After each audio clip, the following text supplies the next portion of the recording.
When it comes to discussing the realities of parenting, you can expect some sensitive material and occasional profanity. Listener discretion is advised.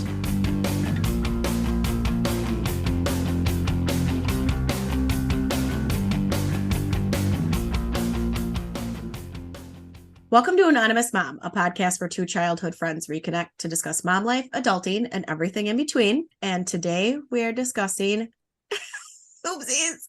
And today we have another listener request, and it is birth order personalities, which I guess maybe I've thought about before, but never paid too much attention. Oh, I totally. I know the idea, like there's that trope of the only child being spoiled. Mm-hmm. And there's actually, I did find some stuff on that on the bottom. Nice. Excuse me. It was, excuse both of us because we're both like struggling with like some sicknesses. I might, puke. So excuse any Not of pregnant. That. Right. So but then you'd have a second child, and then we can talk about that. Actually, before I forget, because my 40th coming up. So not only did she say, she wanted to have her friends over, or not that she wanted to, that she's going to have her friends over. She told me last week at the library, Mom, when I'm 5, you should have another baby. Oh. And I did the very Midwest. Yeah, no. Yeah, no.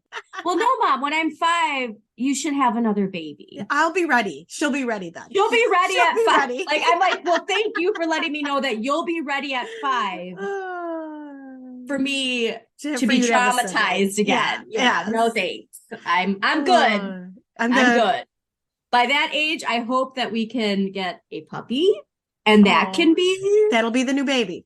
We were at PetSmart getting a snail because this frickin' fish I got her, I swear to God, was not wanting any of this, but the algae's out of control. So I Googled it and I'm like, oh, snails. Like, why didn't they tell me to buy a snail? They have snails there. I'm pretty sure it's dead. It hasn't moved since we got it yesterday. So I got to call PetSmart because it's supposed to clean all the algae or eat it. And it has not moved since I dropped it in there yet. Or I didn't drop it in, I placed it. The guy was very upset with me when I said I'd drop it in there. No. Gently place it in there or else you'll traumatize it. And I'm like, well, that's what I meant. I wasn't just going to throw a snail into the tank. Right. But yeah, I placed it down on the bottom and it hasn't moved yet. So maybe it's just getting acquainted. It's just getting acquainted with the tank. Oh, dang. Yeah, I don't know. I mean, do you clean your tank? You have to clean your fish tank. No, this is what it does. This cleans the algae. It eats it. That's why the snail's here. Right, but I mean, have you been cleaning your fish tank, or does it just get really algae as soon as you clean it? I cleaned the whole thing out and I replaced the water, which he told me I shouldn't even have to do. And that was less than a week ago, and it's already covered in algae again. Yeah, so I don't know what's going on, and it smells really bad. And that smell is bad. Yeah, that's why. And so that's why I bought this stupid snail. Because we'll report back on the snail and if it's doing its job. I gotta call PetSmart now. It's like this is becoming way too much of my life dealing with a fish. But anyways, yeah, then there's that. And then there's, having a stomach bug. So she puked everywhere in the morning and she hadn't puked all day after that. So I thought, okay, maybe it was just something she ate. And so she was like, can we go to Quick Trip and get a donut? And I was like, sure, fresh air will do you good. So we go and we walk, we get the fresh air. I'm picking out the donut and I see her like scrambling and I'm just like, what is she doing? And she went to like go somewhere. And I don't know why I didn't think she had to puke, but I'm like, Ruby, get back here. And she, poor thing, was looking for a toilet, or not a toilet, for a trash can. And she just turns and just, while I'm grabbing donuts from the case, she vomits everywhere on the floor. Everywhere, all over her coat. And I'm like, oh my God, I felt so bad for her because it's like going back to that feeling as a kid and not having any control over it. And she was like, I was trying to find a trash can and the only trash can they had was one of those covered ones. Yeah. So she couldn't just puke into it. And I was like, oh, but I cleaned it up for the employees and deeply apologized. Yeah. But so I was like, well, I guess you're not over that yet. And so now since yesterday, I've been nauseous, but as you can probably hear, I'm super congested too. And life is great. Mm-hmm. How about you? Well, we took our daughters to their first concert this weekend at the Rave in Milwaukee. It was at the Rave? Yes, which is such a fun venue. Like, I love that venue. It's just so cool there. And we saw Kelsey Ballerini because my oldest, we got that for her birthday for concert tickets. It was just fun to sing with them and have fun. It's just a different thing than what I'm used to with going with like girlfriends or my husband. But my brother was watching our dog and he was leaving our house and started to back out of the garage, and the garage door was not all the way open, and he FaceTimed my daughter, was like, I accidentally ran. And my daughter's like, oh my God. Oh my God. No, he knew we were like driving, and he knows always has her phone on. So like, okay. And maybe he was, but my husband's so like chill. He's like, whatever, things could be worse. Da da da. Whoa, that's amazing. No, he's really chill. Like I'm not going to say he's always that way as he's aged, and now with whatever, he's just like, whatever, things could be worse. Yeah. And I just don't like when like bad stuff happens, which who does? But like we've had this conversation. I catastrophize things. So him making me, I'm like, I just have to talk it out. So we got home. He looked at it, and my husband's pretty handy. And if you saw the pictures, you couldn't believe that he fixed it, but he fixed it. He fixed it. And it's working now, so we didn't have to call anybody. And you should start a YouTube channel. Yeah. I mean, because I don't even know how you would fix something like that. Next time, get your phone out and record it. I should have, but I was like, I can't be out there bothering him because I don't want. He had his music on. I was inside cleaning. Yeah, like, that might be what sets him off. You're like, hold on. Yeah, hang on. Let me get that view. As long as the dog's out there with him and he's by himself with his music, he is game. So yeah, so that was our weekend. Kelsey Ballerini was amazing. If anybody wants to know, I have no idea who that is, but I'm gonna look her up. And it was really cool. Then we'll get to this, but she's going through a divorce, and she's very open about mental health and how she feels like she's finally, this tour is about her being who she really wants to be instead of who everybody thinks she should be. Obviously what we promote too, and what I love, loves that because of it. And it was so cool. It was such a empowering concert, especially to go with the girls, like singing with them. And they love when I do my fake microphone that I hold. Oh, I'm sure. They were so excited for that part. Yes. Mom, that's not such a cool mom. Yeah. Oh, we should let listeners know too. We will be having merch soon. So stay tuned for that, because we're really excited about it. Before I forget too, this story I've been wanting to tell for a few weeks now. And I got to just start writing these up. But I was dropping, or maybe did I say this already? I can't remember. But I was dropping off, and the little boy was asking for hugs from his mom before she left. I don't remember. And he, if I did tell this again, whatever, it's hilarious. She's like, okay, well, how many hugs should we have? 1, 2, 3. And he's really sad because he's dealing with some attachment. And he just goes, 69. I couldn't help it. I busted out laughing. I was like, like I was expecting 5 or, something, but 69. And I'm just like, oh my God, I just bust out laughing. And I had to turn my face because it's like, I'm not laughing at this crying kid, but why is 69 the first number that pops in this 4-year-old's head? Wow. I have so many questions. No, I was like, my brain's going all over the place. Like happy places, funny places, inappropriate places. All of them. I mean. So if any of you are struggling out there, hey, just know that we are too. All right. So this listener request. So I love this idea. And shout out to the listener who requested this. And if you have a listener request, email us at anonymousmompod@gmail.com or go to our website, anonymousmompodcast.com, and find our contact info. These ideas were first brought forth apparently by 20th century Austrian psychotherapist Alfred Adler, who had a theory that our personalities develop based on birth order within our families. Austrian Alfred Adler. This is like a Dr. Seuss story right now. Psychotherapists developed the birth order theory in the early 1900s. So that's pretty cool. I actually thought it might even be older, honestly. It is actually. So there was some stuff that I found that was quite a bit older. And I think I have that on the bottom. If not, I can go back and find it. But when I was reading everything, it was kind of hard because they're like, it kind of depends at what age they're being researched at. Because once you reach an intellectual level of age, you could totally change based on whatever. Going through it, it was crazy because everything I was reading is like, I always say I have the second child syndrome. What does that mean? Because I'm the second child too, So, right.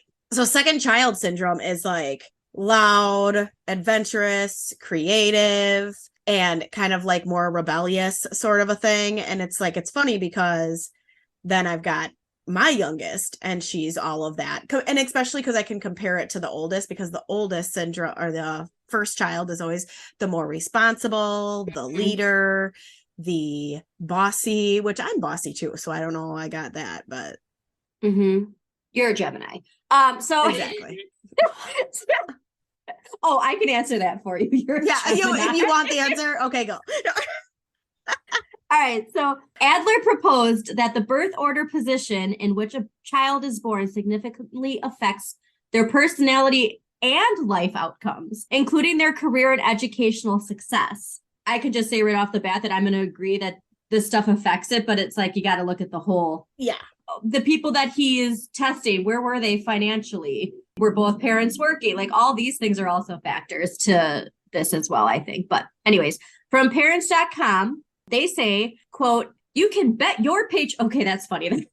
I know. I thought it was funny. I was like, read that first. I just like copied and pasted, and I was like, "You can bet your first page, or you can bet your paycheck." I just love that I just was talking about that. I didn't even read that first. All right. So, quote, "You can bet your paycheck that your firstborn and secondborn children will be different," says Kevin Lehman, who's a psychologist who has studied birth orders since 1967 and author of the book, The Birth Order Book, Why You Are the Way You Are. Psychologists like Dr. Lehman believe that the secret to sibling personality differences lies in birth order and how parents treat their children differently based on whether they are the oldest, the middle, the youngest, or the only child, end quote. So I just have to say too with this, because you always see those memes of, the first child and you're so protective. And then by the second child, you're like, yeah, whatever, so it's like that kind of stuff. But it does go through it like that. Like, this is part of the stuff that they're saying is that like the first one, you're like more present as a parent and you're with them all the time. And that's why they are who they are, because they did get all of that attention. They got. Okay, so also, quote, Mary Wallace, a child and family therapist for over 20 years and author of Birth Order Blues, agrees about this birth order theory. She says that some of the birth order influence comes from how parents tend to relate differently to first, middle, and lastborns. And some of this influence is due to a child's position in relation to their siblings. She says, quote, "Each position has unique challenges." So I think that's so funny. I'm sorry, I did not read ahead, so it's for dear listeners, I didn't know that was coming. No, she did. I'm the one who did all the copying and pasting of the research here. So, which will all be linked in the description of the episode if you want to read further as well. All right, so let's get to the breakdown. Yes. For all you firstborns out there, they tend to bask in their parents' presence, which may explain why they sometimes act like mini adults. Oh my God, this is so her. This is my oldest too. This is my oldest. So funny. Oh my God. My oldest is older than I am. She is legit. I have to tell you one thing that she did while we were at the concert. She is legit older than I am. Like, she is like a 55-year-old child. Oh my God. I know. She's been really into saying a sentence and going, "besides," and always having this interjection of that. But then I noticed that there's this Barbie Dreamhouse thing that she's been watching, and Barbie says "besides" every other sentence. So that's where that's coming from. But no, she knows way more stuff than I do. Oh, yeah. Okay, so they're prone to be more diligent and wanting to excel at everything they do. Yeah, to a detriment. Yep. Oh my God. I can't say, though, that she's a leader of, I can't say that because I don't know. I don't see her at school. But definitely she is more diligent and wanting to excel at everything. I mean, she wants everything to be perfect. And I also blame this on her Virgo moon, because her emotions come out very Virgo. And so it's the need for everything to be perfect. Mm-hmm. She was doing a craft the other day and she just lost it on me because the glue I put on wasn't in the exact part where she wanted. I'm like, well, then you do it. Yeah. And then she was working on something and she got mad at me because I was singing over. I mean, I wasn't even near her. And she was like, "You're ruining my concentration." And I'm like, hey, now, I'm like, you're going to have to learn to deal with this. When you get to school, I'm like, there's going to be kids doing stuff around you. Right. And you're just going to have to learn to deal with it, honey. And so I'm trying to get her ready for that because she wants everything perfect. Mm-hmm. Anyways, so traits of the firstborn: reliable, conscientious, structured, cautious, definitely, controlling, and achievers. Yes. Mm-hmm. Yep, You know, that and explains. God, that's all, yes. And isn't that interesting? Reliable and controlling. Conscientious. Well, and like that's the thing. Like controlling. I'm like a recovering control addict, I always say. So okay, let's do the second middle because this was one where well, this is us. Yes, so I'm us. excited for this. All right. So second or middle child, because yes, obviously there's families that are bigger than 1, 2, or 3 people. Right. The middle child often feels left out in a sense of, well, I'm not the oldest, I'm not the youngest, so who am I, says Wallace. This sort of hierarchical floundering leads middle children to make their mark among their peers, since parental attention is usually devoted to the beloved firstborn or baby of the family. What's more is middle children are the toughest to pin down because they play off their older siblings, says Dr. Lehman. So in general, the middle children tend to possess the following traits. So are they saying middle and second? Middle and second. They were kind of going in the middle, or because there is the youngest. They said second or middle, but they're only wording this as middle. Okay, then let's just go with middle. Yeah, so let's just say middle, and that we're just not included in this. Yeah. Did they have anything for second? No? No, it was the youngest after that. In general, middle children, and I'm assuming second child too, because that's how they titled it, tend to possess the following birth order personality traits. People pleasers, somewhat rebellious, thrives on friendships, has a large social circle, peacemaker. I would say yes. Definitely. Because they receive less attention at home, middles tend to forge stronger bonds with friends and tend to be less tethered to their family than their siblings. Quote, they're usually the first of their siblings to take a trip with another family or want to sleep at a friend's house, says Linda Dunlap, who's a professor of psychology at Marist College in New York. It's funny, too, because I was so constantly trying to get attention, and my brother is very passive, you know? Yeah. So you concentrate more on your friends than you do your parents as far as as finding connection with people. You know, my brother wasn't really that social in school. Mine wasn't either. But it's funny because I feel like I was definitely more this like middle second, whatever. And I definitely noticed my youngest is totally the same. Yeah. So interesting. Yeah. All right. Youngest for those. Well, then this would apply to us too, because we'd be the youngest. Yeah. And I think too, they're really basing this on like 3 children rather than just like the 2, because I know people who have larger families, and this youngest one, not being in a family of 4, this youngest one is totally on point for a larger family and this youngest child. Yeah. Well, and I definitely got more attention than my brother, but I also kind of demanded that attention. Right. But anyway, so the youngest children tend to be the most free-spirited due to their parents' increasingly laissez-faire attitude toward parenting the second time around. Or they say second, third, or fourth time around. So this actually is us, because they're even saying toward parenting the second time around. As a result, the baby of the family tends to have the following birth order traits. Fun-loving, uncomplicated. Okay, that one's definitely a no. Outgoing, attention-seeking, and self-centered. I go back and forth with that. I feel like I relate more to the middle. I relate more to the middle. But I think also too, being the youngest, like I said, like bigger families. This is what I see. The youngest in a bigger family. Let's talk about resources and time. Right. You are going to overcompensate and have these traits because you don't have that attention. The youngest of 2 children, you don't really have to much of a stretch. Right. With our standpoint, you have a brother and I have a brother, so it's a girl-boy thing. Yeah. I think that also would probably be a different dynamic. Like with our family, have competition between us 2. This needs to be done like that, because it needs to be, is it 2 kids? Is it 3 kids? How many boys and girls are there? You know, stuff like that. Yeah, that's just. So let's get to the only child here, what you're going to have to. What you've got coming at you. Oh, I'm so excited. All right, only child. Being an only child is a unique position. Without any siblings to compete with, the only child monopolizes their parents' attention and resources. Oh my God, really? Yeah.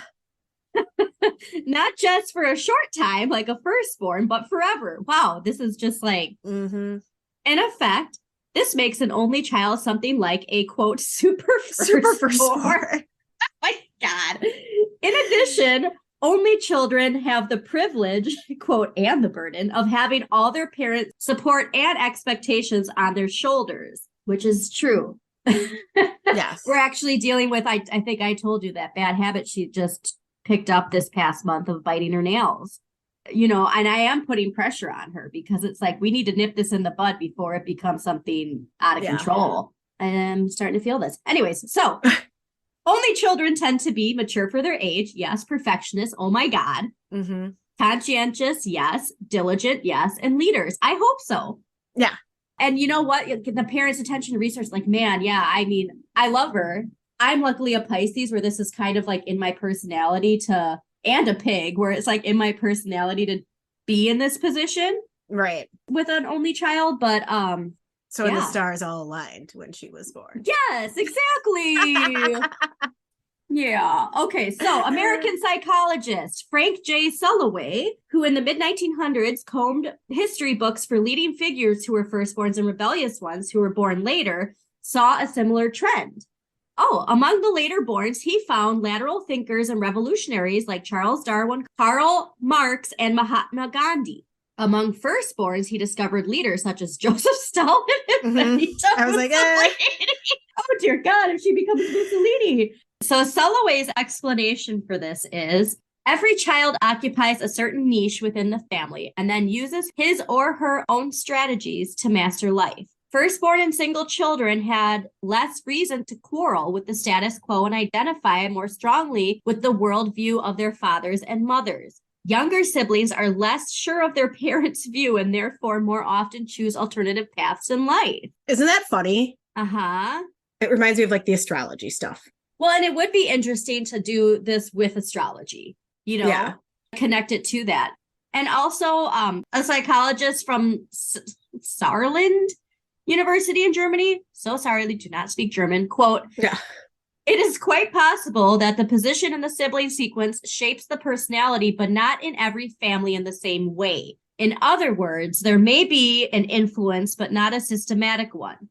Nevertheless, other influences weigh more heavily when it comes to the differences in characters of siblings. In addition to genes, the so-called undivided environment also plays a role. For siblings who grow up in the same family, this includes the respective circle of friends, for example, end quote.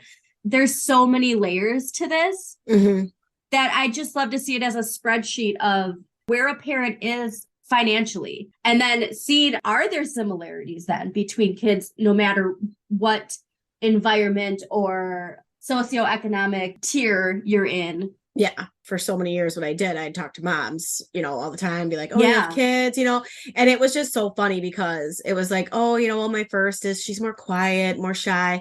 But then my second one, and they're like, oh my God, yes. I mean, like just being able to like have those conversations with other moms.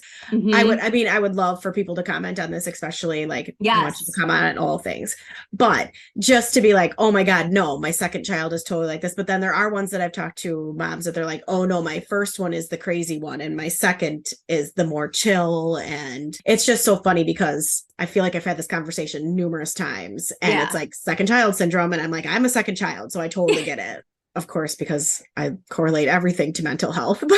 But as you should. Like firstborn, are they more apt to be more anxious and have those sort of things? Because still my second has more. I don't know. Like, so I'd wonder that. With your firstborn, if you're in a really rough financial situation, and then when you have your second, let's say you get like some new job or a really big raise and you're able to offer more. I think, this is definitely like a base level of these traits. But I mean, so far that is to a T. Yeah, I didn't need to read this to know these things, but then to read it and have like, and there is like, actually like things behind it, it was kind of just cool to have that. I'd love for us to get somebody on who studies this. Yeah. To ask these questions because it's like there's so much more to it, obviously. So please share with us in the comments for this episode your thoughts on the personality traits, depending on the birth order of you or your children. Yeah. Look at this as a reflection if you have siblings or if you don't. Do you identify with the only child? And I'd love to, since we can only relate to like two siblings or like two kids and you can relate to an only child. We could both relate to having being the youngest and two, but like having people of multiple. I can see some of this in some of my friends' kids and even some of my friends' siblings looking at like these. Well, yeah, think about this too, even like, because, moms of multiples where, one's born 5 minutes before the other one. Does it apply even to that? Yes, yes. I'm curious. That would be interesting. Thanks for tuning in. And also, please don't forget to rate and review us on Apple Podcasts and Spotify. It really helps boost the visibility of this show. And like we said before, have a listener request, topic idea, or questions, please email us or check out our Facebook group. And we will talk to you all next week. Peace out. Thanks for tuning in to Anonymous Mom. Have a question you want answered or a topic you'd love for us to discuss? Email us at anonymousmompod@gmail.com. Or if you want to remain anonymous, join our Facebook group, Anonymous Mom, where you can post your topic or question anonymously. Thanks for listening.